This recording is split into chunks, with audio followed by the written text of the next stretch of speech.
Asia Pacific Resources International Holdings Limited or APRIL adalah anggota dari Royal Golden Eagle Group yang didirikan oleh Bapak Sukanto Tanoto pada tahun 1993. Sebagai salah satu pelopor perusahaan yang bertanggung jawab, Grup APRIL dan anak perusahaannya melaksanakan prinsip 5C, yaitu praktek bisnis harus membawa kebaikan bagi masyarakat atau community, negara atau country, iklim atau climate, pelanggan atau customer, dan pada akhirnya baik bagi perusahaan atau company. Adapun 6 fakta tentang operasi Grup APRIL, yaitu yang pertama, pabrik Grup APRIL tergolong ke dalam 5 pabrik pulp dan kertas terefisien di dunia. Yang kedua, 85% energi yang digunakan berasal dari energi biofuel terbarukan.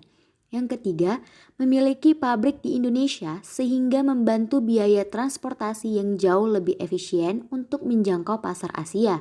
Yang keempat, seluruh pemasok serat ke pabrik memiliki izin dan berasal dari kayu yang dipanen secara legal, serta mematuhi kebijakan pengelolaan hutan berkelanjutan milik Grup APRIL. Yang kelima, hutan tanaman Grup APRIL sangat bergantung pada curah hujan. Yang keenam, 90% air yang digunakan oleh pabrik dapat didaur ulang. Melalui anak perusahaannya di Indonesia, Grup APRIL mulai mengembangkan perkebunan dan membangun pabrik yang beralokasikan di Kecamatan Pangkalan Kerinci, Pelalawan, Riau, dengan nama PT Andalan Riau Pulp and Paper. Grup APRIL adalah perusahaan yang memproduksi produk pulp dan produk kertas yang merupakan salah satu produsen terbesar di dunia. Dan Paper One adalah merek unggulan Grup APRIL yang telah dijual dan dipasarkan lebih dari 70 negara di dunia.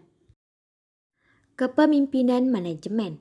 Manajemen Grup APRIL terdiri dari individu-individu yang sangat berpengalaman dengan latar belakang yang beragam dalam setiap aspek operasional perusahaan, termasuk kehutanan, pulp and paper, keuangan, ilmu sosial, pemerintahan, hukum dan peraturan, perdagangan internasional, logistik, dan sumber daya manusia.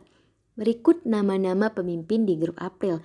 Yang pertama, Bae So Kyang sebagai chairman di Grup APRIL, lalu Praven Singh Heavy sebagai presiden direktur APRIL Group, lalu Ibrahim Hasan sebagai anggota komite manajemen, lalu Sihol Parulian Aritonang sebagai presiden direktur PT Riau Andalan Pulp and Paper, lalu Lucita Jasmine sebagai direktur untuk sustainability and external di APRIL Group, lalu Edward Ginting sebagai kepala operasional PT Riau Andalan Pulp and Paper, lalu Mark Warren sebagai direktur Fibril untuk APRIL Rap di Kerinci, Riau.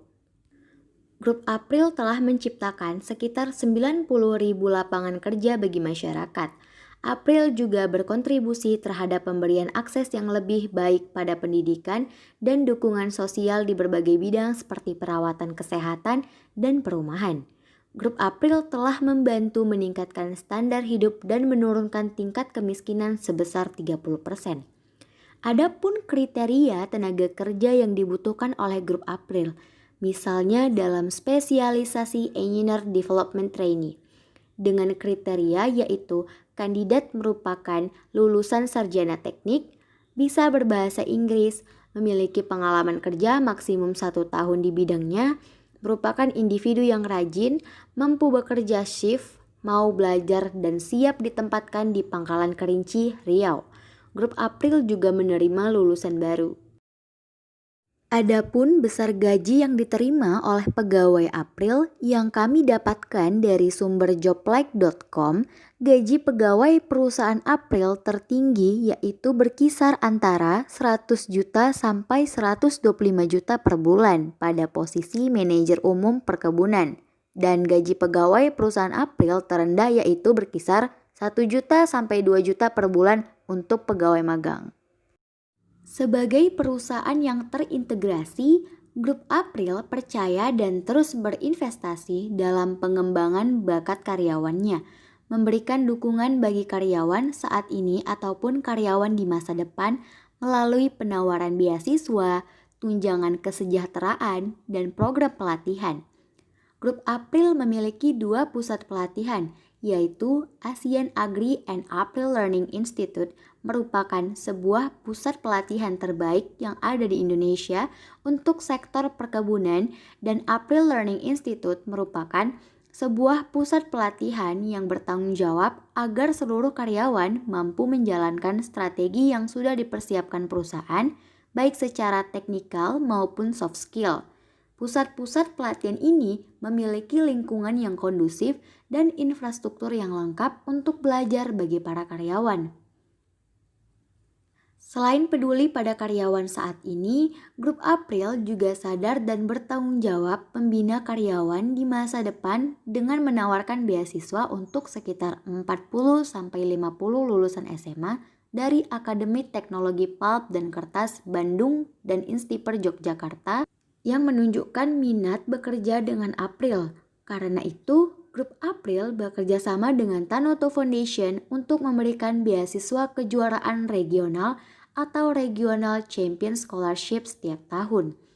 Grup April juga peduli terhadap kesejahteraan para karyawan serta keluarga mereka. Grup April membantu membangun fasilitas umum bagi karyawannya serta masyarakat setempat untuk membantu mengimbangi peningkatan standar hidup.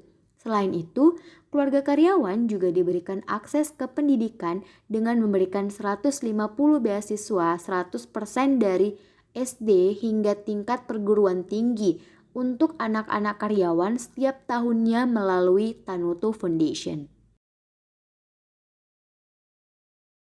Sertifikasi merupakan bagian dari komitmen Grup April untuk perbaikan yang berkelanjutan serta produk dan jaminan proses bagi para pemangku kepentingan seperti konsumen, bankir, dan pemerintah.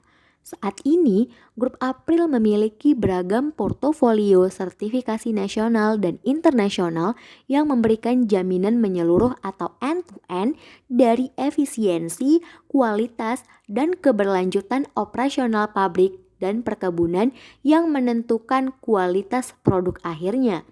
Grup April menerima beberapa sertifikat internasional, salah satunya pada bulan Desember 2014, April menjadi perusahaan kehutanan Indonesia pertama yang menerima sertifikasi pengelolaan hutan lestari untuk memverifikasi dan meningkatkan pengelolaan hutan lestari dan produk kayu dihasilkan secara berkelanjutan, dan masih banyak sertifikat lainnya. Demikianlah penjelasan mengenai perusahaan April, dan jika kami menjadi seorang manajer HRD di sebuah perusahaan agribisnis, kami akan menerapkan prinsip 5C seperti yang diterapkan di perusahaan April, yaitu perusahaan bisnis yang memberikan kebaikan bagi masyarakat, negara, iklim, pelanggan, dan perusahaan. Dalam memprediksi kebutuhan tenaga kerja, kami menerapkan metode bottom up. Pada metode ini, keputusan yang diambil berasal dari saran masing-masing unit, cabang, dan departemen. Dalam menganalisis jabatan atau pekerjaan, kami menggunakan metode kombinasi. Metode ini dilaksanakan dengan menggabungkan 3 metode, yaitu metode observasi, interview, dan metode angket. Dalam proses perekrutan pegawai, setelah menerima berkas lamaran, tahap awal yang kami lakukan dalam penyeleksian pekerja yaitu melihat CV milik pelamar. Kemudian, dari berkas tersebut, kami melakukan penyortiran antara pelamar yang memenuhi kriteria dan yang tidak memenuhi kriteria. Setelah itu, kami melakukan pemanggilan kandidat terpilih untuk mengikuti tes tertulis, wawancara, dan tes kesehatan. Proses seleksi tenaga kerja tidak memungut biaya apapun.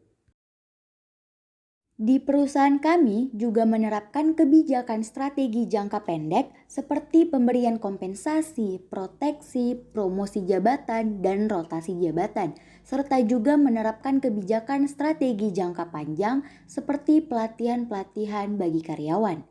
Terdapat 2 jenis kompensasi yang kami terapkan di perusahaan kami, yakni kompensasi secara finansial dan non-finansial. Kompensasi finansial termasuk di dalamnya bentuk upah, bonus, akomodasi rumah, pendidikan, akomodasi tiket pesawat saat melakukan perjalanan pekerjaan, dan asuransi bagi karyawan serta keluarganya. Sedangkan kompensasi non-finansial berupa pujian ataupun penghargaan bagi para karyawan yang telah memberikan kinerja terbaiknya guna untuk mendorong atau memotivasi karyawan. Pemberian kompensasi di perusahaan kami juga berguna untuk memperoleh karyawan yang berkualitas, mempertahankan karyawan yang saat ini sedang bekerja, menghargai kinerja karyawan, serta terjaminnya keadilan bagi karyawan. Perusahaan kami juga akan memberikan jaminan kesehatan dan keselamatan karyawan beserta keluarganya agar karyawan dapat bekerja dengan nyaman. Jaminan kesehatan berupa diadakannya pemeriksaan kesehatan karyawan tiap 6 bulan sekali, serta memberikan asuransi kesehatan bagi karyawan dan keluarganya. Pengaplikasian manajemen sumber daya manusia memiliki dampak yang cukup besar pada kemampuan perusahaan dalam mencapai tujuan yang ingin dicapai. Tanpa memiliki manajemen sumber daya manusia yang baik, bukan tidak mungkin tujuan perusahaan akan menjadi sia-sia dan sulit untuk bisa dicapai. Manajemen sumber daya manusia juga mampu membantu perusahaan dalam memperbaiki kontribusi positif dari para tenaga kerja. Melalui manajemen SDM, perusahaan dapat memberikan usaha pengembangan tenaga kerja dengan bertanggung jawab secara etis, strategis, dan sosial. Dengan begitu, sumber daya manusia di perusahaan tersebut dapat lebih berkembang dan memberikan kontribusi produktif agar tujuan perusahaan dapat segera tercapai.